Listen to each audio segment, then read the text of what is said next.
நாட்டுல எம்புட்டோ பிரச்சனை போய்க்கிட்டு இருக்கு. இதுல இது ஒரு பிரச்சனைன்னு சொல்லிட்டு பேசிட்டு இருக்கீங்க பாத்தீங்களா? இப்படி வந்து சொல்ற மாரி தான் இப்ப எல்ஐசி பஞ்சாயத்து வந்து இருக்குங்க. இன்னைக்கு காலையில எல்ஐசியோட வெப்சைட்ட ஓப்பன் பண்ணி பார்த்தவங்களுக்கு என்ன ஆயிருக்கு அப்புட்ன்னா, அந்த போர்ட்டல் வந்து டிஃபால்ட்டா இங்கிலீஷ் லாங்குவேஜ்ல வந்து இல்லாம, ஹிந்தி லாங்குவேஜ்ல வந்து இருந்திருக்கு. இது போதாதா, உடனே தமிழக அரசியல்ல பிரளயமே கிளம்பிருச்சு. அது எப்படி டிஃபால்ட் லாங்குவேஜ் ஹிந்தில வந்திருக்கலாம்? முடியாதுப்பா, முடியாது. ஏத்துக்கவே முடியாது. நீங்க வந்து ஹிந்திய திணிக்கிறீங்க அப்படின்னு, வழக்கம் போல இங்கு உள்ள தலைவர்கள் எல்லாருமே பேச ஆரம்பிச்சுட்டாங்க. இத பத்தி தமிழக முதல்வர் ஸ்டாலின் அவர்கள் என்ன சொல்லியிருக்காரு அப்புட்ன்னா, எல்ஐசிய ஒரு கருவியா பயன்படுத்தி ஹிந்திய திணிக்க வந்து முயற்சி பண்றாங்க. இத ஒருபோதும் நாங்க ஏத்துக்க மாட்டோம் அப்படின்னு தமிழக முதல்வர் இந்த மாரி ஒரு கருத்த வந்து சொல்லியிருக்காரு. அதுக்கப்புறம் எடப்பாடி பழனிசாமி அவர்கள்ல இருந்து துணை முதல்வர் உதயநிதி ஸ்டாலின் அவர்கள் வரைக்கும் இந்த ஒரு விஷயத்துக்கு கண்டனத்த தாங்க பதிவு பண்ணியிருக்காங்க. இத ஏத்துக்கவே முடியாது. தொடர்ந்து தமிழகத்துல ஹிந்தி திணிப்பு நடவடிக்கை அப்படின்றது நடந்துகிட்டே வந்துட்டு இருக்கு.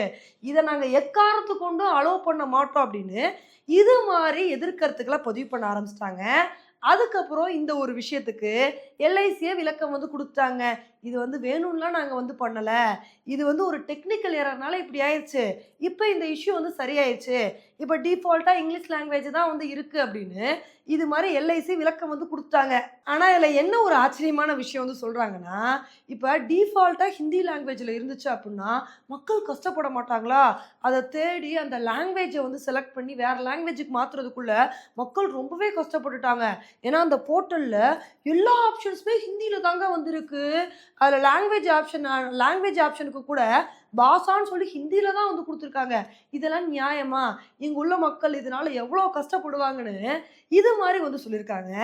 இத வந்து பார்க்கும்போது தான் நமக்கு ஆச்சரியமா இருக்கு. இப்போ ஒரு போர்ட்டல் வந்து ஒரு லாங்குவேஜ்ல இருந்துச்சு அப்புட்ன்னா, அதுல எல்லா ஆப்ஷனுமே அதே லாங்குவேஜ்ல தானே வந்து இருக்கும்.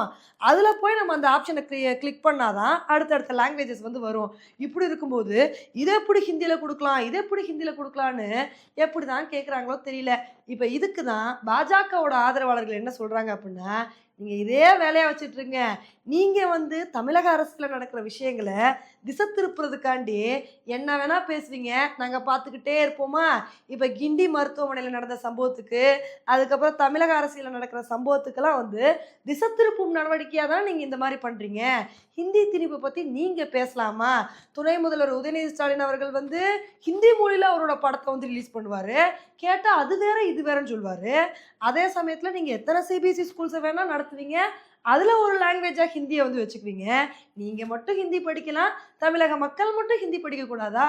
நல்லா இருக்குப்பா உங்களோட நியாயம்னு, இது மாரி பாஜகவோட ஆதரவாளர்கள் கேள்வி எழுப்பிட்டு வந்துட்டு இருக்காங்க. ஓகே ஃப்ரெண்ட்ஸ், இந்த ஒரு விஷயத்த பத்தி நீங்க என்ன நினைக்கிறீங்க அப்படின்றத என்னோட கமெண்ட் செக்ஷன்ல வந்து போடுங்க. இதே மாரி இன்னொரு வீடியோல உங்கள வந்து மீட் பண்றேன். Bye friends.